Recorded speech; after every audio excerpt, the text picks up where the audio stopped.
Hi everyone, Radhe Radhe. In this video, we're going to be doing chapter 10, verse 7. And here, yeah, okay. So it's a very good verse. I like it. I'll explain why. There was a lecture that I was hearing by someone else a few weeks ago, and they had said something which is very similar to this, which I found extremely sweet. So I'm going to talk about that. Okay, so let's sing the verse together. एतां विभूतिं योगं च मम यो वेत्ति तत्त्वतः सोऽविकल्पेन योगेन युज्यते नात्र संशयः. Okay. One who is factually convinced of this opulence and mystic power of mind engages in unalloyed devotional service. Of this, there is no doubt. So, now in the previous verse, he had talked about how Brahma, the four sages, the four Kumaras that come from Brahma, and then the seven sages that come from those four Kumaras, and then the 14 Manus that come from the seven sages, and then all of humanity comes from that. All of that comes from me. Bhagwan Shri Krishna said that. So now he's saying one who is factually convinced of this opulence and mystic power engages in unalloyed devotional service. So now the question is, how does knowing about the Lord's mystic powers and opulences make us love him, right? The unalloyed devotional service, he's not saying bhakti here, he's saying yogena, but he's been saying bhakti throughout the last many chapters. So it's a very fair assumption that yogena means devotional service, bhakti. So how does knowing, like in my mind, if we know about somebody's opulences and like how great he is and all of that, then we'll be like, oh my goodness, you're amazing. But then there'll be no connection. And love is all about connection. Bhakti is all about connection, like the love, right? The rasas. Okay, so I will explain this. So this is so beautiful. This is going off topic just a slight little bit, but it'll be worth it, I promise. So Krishna is known as, absolute truth, of course. He's also known beyond just being known as absolute truth. He's known as Akhila Rasamrita Murti. Akhila Rasamrita Murti means the owner or whatever of all the rasas, of many rasas. Rasas, what is a rasa? There are 5 primary rasas and I think 14 secondary or 14 total, 9 secondary, something like that, rasas. So the 5 primary rasas are Shanta rasa, which is peace, which we don't really even talk about, and then the 4 rasas that we try to get to. That is Dasya Rasa, which is like I am your servant. Das means servant. I am your servant. Second is Sakhya Rasa, friend. I am your friend and I'm going to play around with you. The way the Gopas, the cowherd boys, played around with Krishna. They would eat from his plate. They would jump on him. They would like whatever. They were friends. They were playing with him. Then there is and these are in order of the whichever is the sweetest for Krishna. So Shanta, Dasya, Sakhya, and then the Vatsalya, which is the parental, the what Devki Mataji had for him, and what Yashoda Maya had for him, or what Nand Maharaj had for him. Parental affection, that is Vatsalya Ras, that's higher than Sakhya Ras. And then the highest form is Madhurya Ras, which Gopis and Radharani had for him, and what he had with them. He would dance with them, it's like lover kind of a thing. So Madhurya Ras is the highest, and the Gaudiya Vaishnavas, which is what the ISKCON people are, they follow the Gaudiya Vaishnavism teachings, they consider Madhurya Ras to be the highest. But Krishna has then other secondary rasas also. So what he was saying, what this lecturer was saying, is that the goal for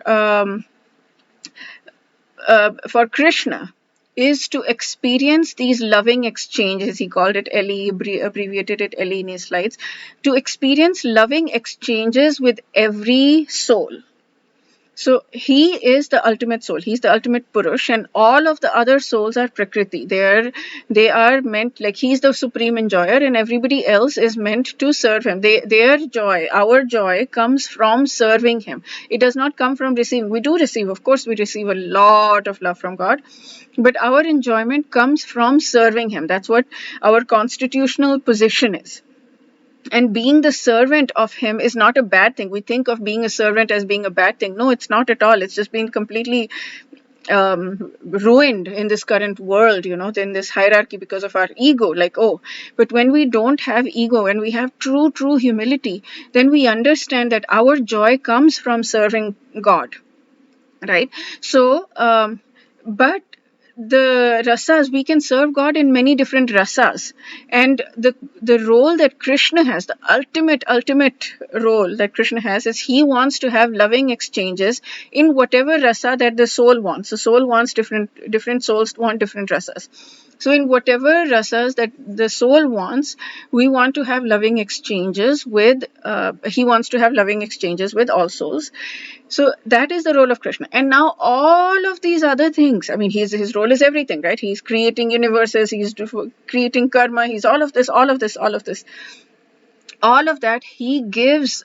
He creates expansions of himself to take care of that. He creates Mahavishnu to create and destroy universes. He appoints there's so many different kinds of people, so many different kinds of, like, there's a Brahma and there's a Shiva and there's a this and there's a that. I don't even remember. There's just tons of things that he's tons of expansions of himself to do all of that maintenance work.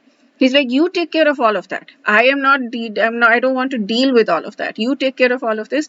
All I want is to have loving exchanges with you. But so in the Srimad Bhagavatam, the first, I think, 9 cantos, the way they are organized, this lecturer was saying, the way they're organized is they're talking about the huge opulences of God. So they're talking about all of this cosmology stuff, how the universes are created, how they're destroyed, and the detailed processes. There's lots and lots of details in that, how they're created and how they're destroyed.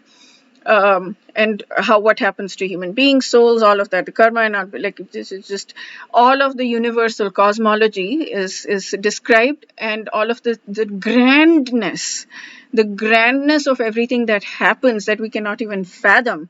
All of that is described in the first 9 cantos of Srimad Bhagavatam. So we get to know how great God is. Now here he is saying, he's saying that convinced of this opulence and mystic power, when he's talking about all of those 4 Kumaras and 7 sages and the 14 Manus. So all of these, then so when we have perfect knowledge, it is when we understand, like really understand from realized knowledge who God is and how great God is. And when we are convinced of these opulences, we can, until one is convinced, we cannot engage in. So people generally know God is great, but they don't know in detail. So when we start to know in detail, that's what he's saying. But in that lecturer and in the Srimad Bhagavatam, it goes a little bit deeper. So here he also says the same thing. Knowledge of the greatness of God nourishes the love of the devotees and enhances their devotion. So I'm going to read this, and then I'll tell you the next step, which is what I feel is a little bit deeper than these translations here. So there is a direct knowledge relationship between knowledge and love. For example, if a friend gives you a black stone, you'll be like, okay, I mean, this is, he says, I mean, you have no knowledge of its importance, and you're like, okay. Then the friend says this is a shaligram. Now, a shaligram is a very special kind of stone worshipped as a representative of Lord Vishnu. So if somebody says that, then automatically you're like, oh, you understand the importance. So and then this person says this shaligram was worshipped by Swami Ramananda for 500 years. Right? So then your love for it increases even more. So that knowledge is boosting your love. Knowledge is boosting your reverence. Yeah, actually that's the word, reverence, not love. It is boosting your reverence. So maybe dasya rasa is what it's increasing. So when you have God's majestic splendors that manifest in this wondrous workings, then people become situated through bhakti. Again, bhakti. So so this is what this verse is saying. I'm going to go to what I learned in that. also an ISKCON person. So he said that all of these grandeureness is described in cantos 1 to 9 of the Srimad Bhagavatam, and 10 then goes into the sweetness of Bhagwan Shri Krishna. The part where Krishna wants to have loving exchanges with every living being, every soul, in different rasas, whatever rasas they want, he will give you that loving exchange in the rasa that you want. I mean, that's how sweet, that's how generous, that's how kind he is. He's not like, I want this rasa, so I'm going to have this rasa with you. No. What do you want? He gives us so much free will. He gives us so much mercy, so much kindness. He's like, what rasa do you want? What rasa will make you happy? Let me give you that rasa. Let us have loving exchanges in that rasa. He's like looking. It's like another common example is like it's there's a twig, the branch on a tree, and there are two birds sitting on it, and one bird is doing things, it's eating, doing whatever it's doing, and the other bird is the Paramatma, who is sitting next to our soul. We are the bird, we are the bird that's just looking all over the place and doing all the kinds of things, and the Paramatma is sitting next to our soul, and it's looking at us and just waiting for us to turn towards him, because he's like, I want to love you, I want to have loving exchanges with you. I love you anyways, it's not like I want to love you. I want to have loving exchanges with you. When are you going to turn towards me and love me, and when are we going to have these sweet loving exchanges? So yeah, this is this deepens it for me, this verse. But yeah, okay, that's what I have to say for this verse. We will do chapter 10 verse 8 in the next video. Wish you a day filled with tons and tons and tons of loving exchanges with Bhagwan Shri Krishna and Radha Rani. Radhe Radhe.